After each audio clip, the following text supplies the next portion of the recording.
Surah Al Ankabut.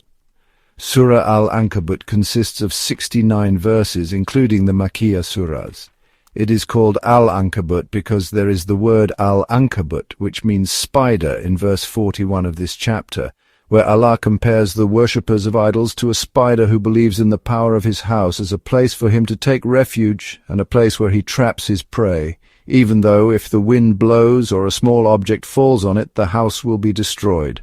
Likewise, the polytheists believe in the power of their worship as a place of refuge and a place to ask for what they want, even though their worship is not able to help them in the slightest from the punishment of Allah in the world, as happened to the people of Noah, the people of Abraham, the people of Lot, the people of Shu'aib, the Saleh people, and others.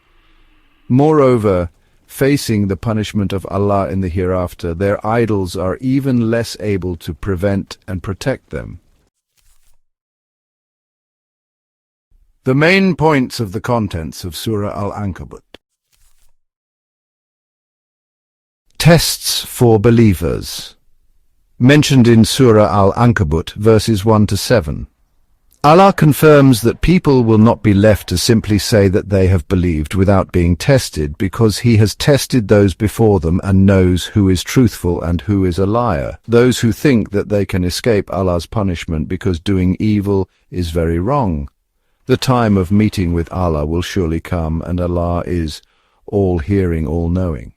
People who truly strive to do good are actually striving for themselves, because Allah is all-rich and does not need anything from the universe.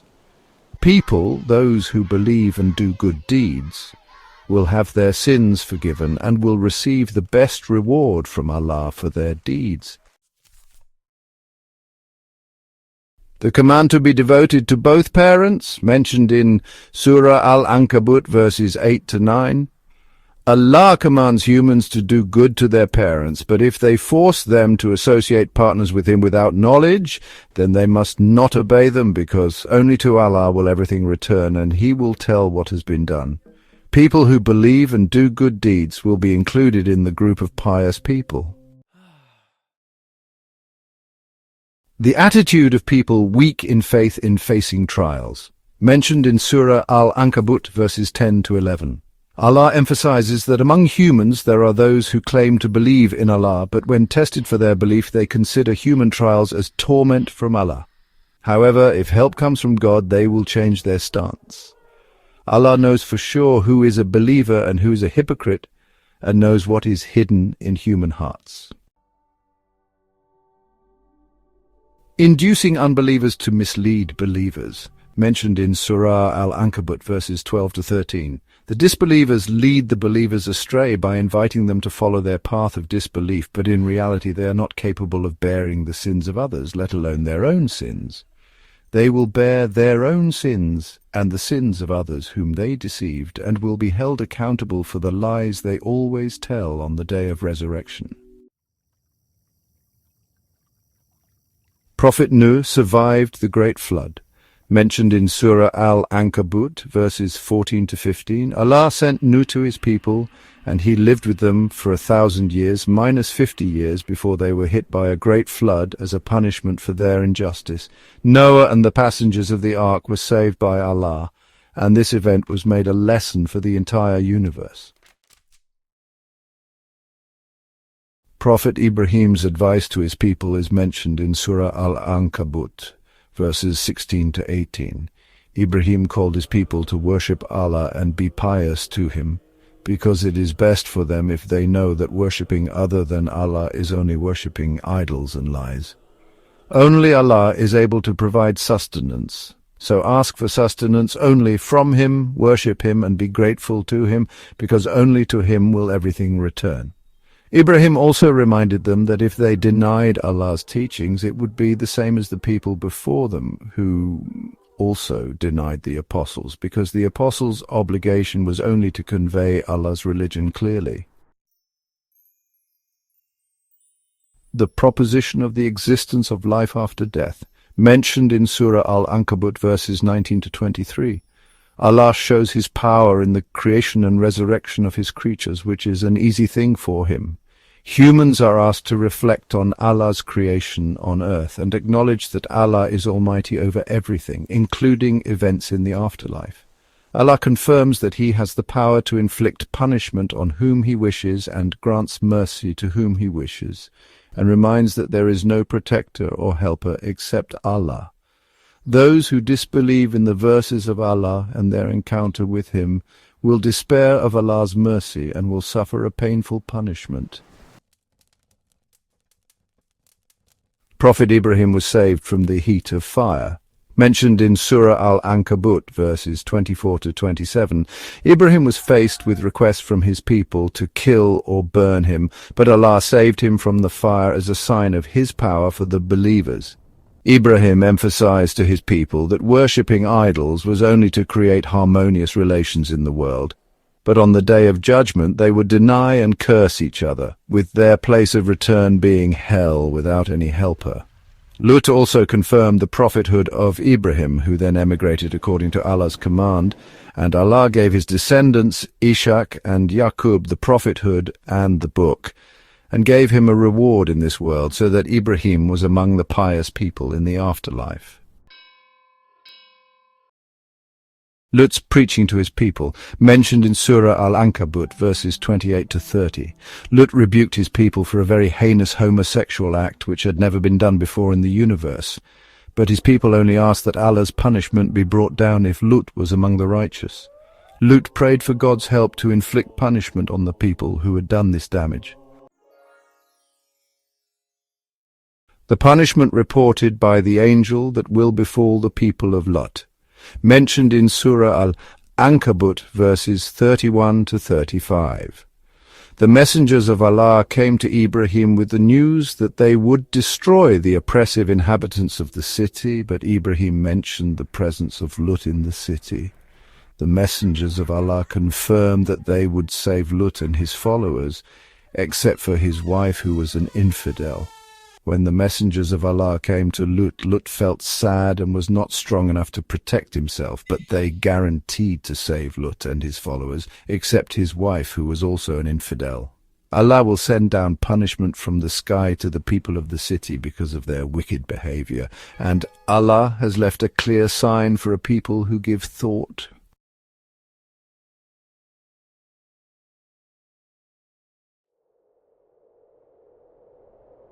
The punishment inflicted on the people of Madian, mentioned in Surah Al Ankabut verses 36 to 37.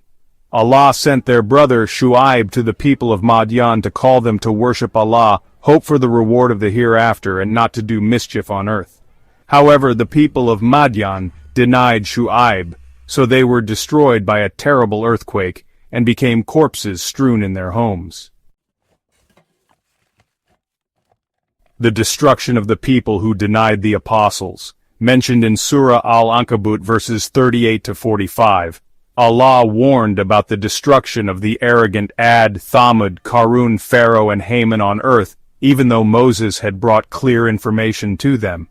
They were punished based on their respective sins, including strong winds, loud thundering sounds, drowning, and being buried in the earth as a result of their bad deeds. The parable of those who worship other than Allah is like a female spider who makes a house, which is the weakest among the houses.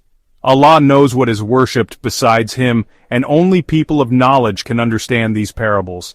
Allah created the heavens and the earth by right as a sign of His greatness for the believers. Allah ordered the Prophet Muhammad to read the Quran that was revealed to him and perform prayers, which prevents evil and evil deeds, and is more important than other acts of worship because Allah knows all human actions.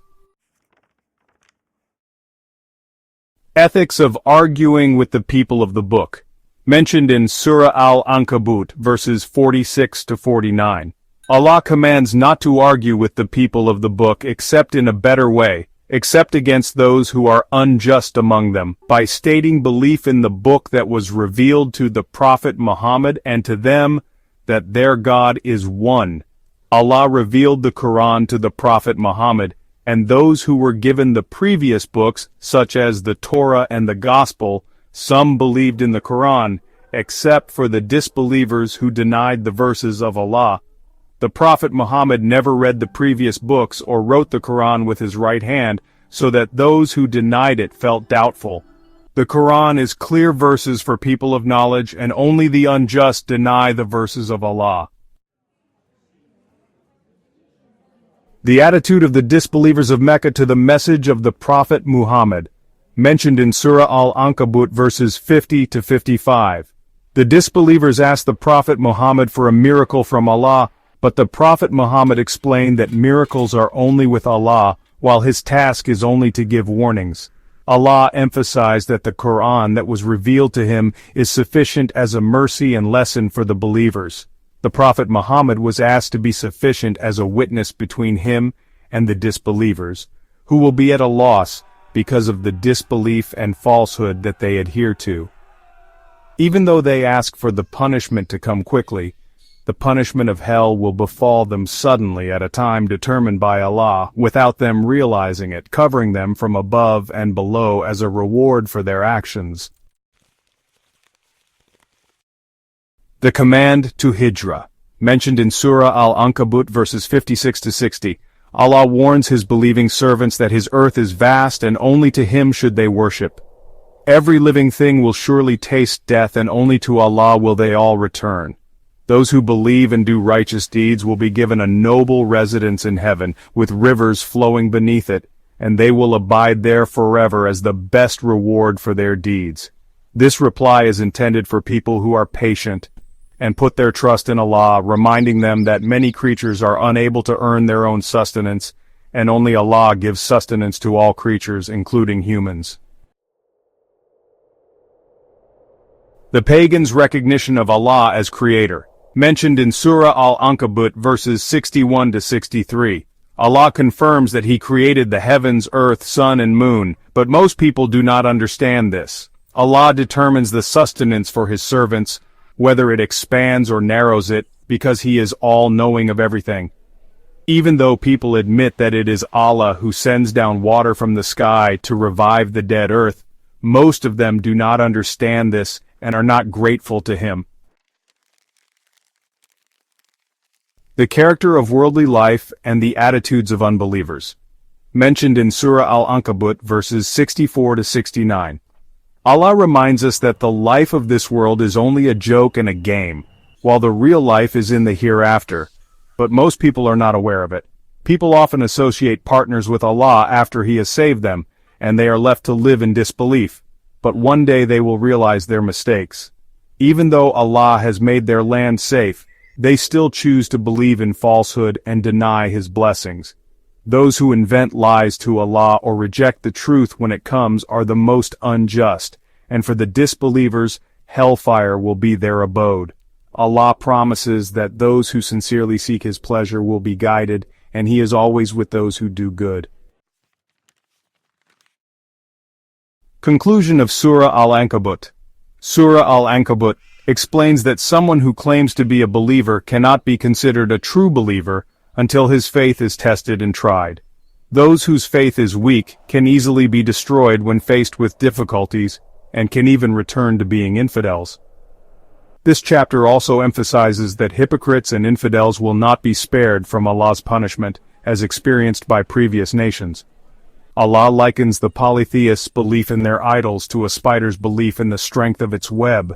Believers are ordered to perform prayers and convey Allah's religion, while if the polytheists still refuse, that is Allah's business. In the state of Muslims who are not yet strong, they are advised to migrate to another place because Allah's earth is vast, and He guarantees the sustenance of every creature. This chapter also emphasizes that the world is transitory, while the afterlife is eternal, where the infidels will receive eternal punishment, and those who strive in the path of Allah will receive eternal pleasure. In the context of faith, this chapter provides evidence of the day of resurrection and the threat to those who deny it, and emphasizes that every soul will surely taste death, and that only to Allah will they return. The laws outlined include the obligation to be kind to parents, to perform prayers to prevent evil deeds, and to reject the invitation to associate partners with Allah, even if it comes from parents. The stories of the trials experienced by the prophets Noah, A.S., Ibrahim, A.S., Lut, A.S., Shu'aib, A.S., Saleh, A.S., and Musa, A.S., are also presented as lessons. In addition, this chapter emphasizes that trials are necessary to test one's faith and that resistance to the truth will surely be destroyed.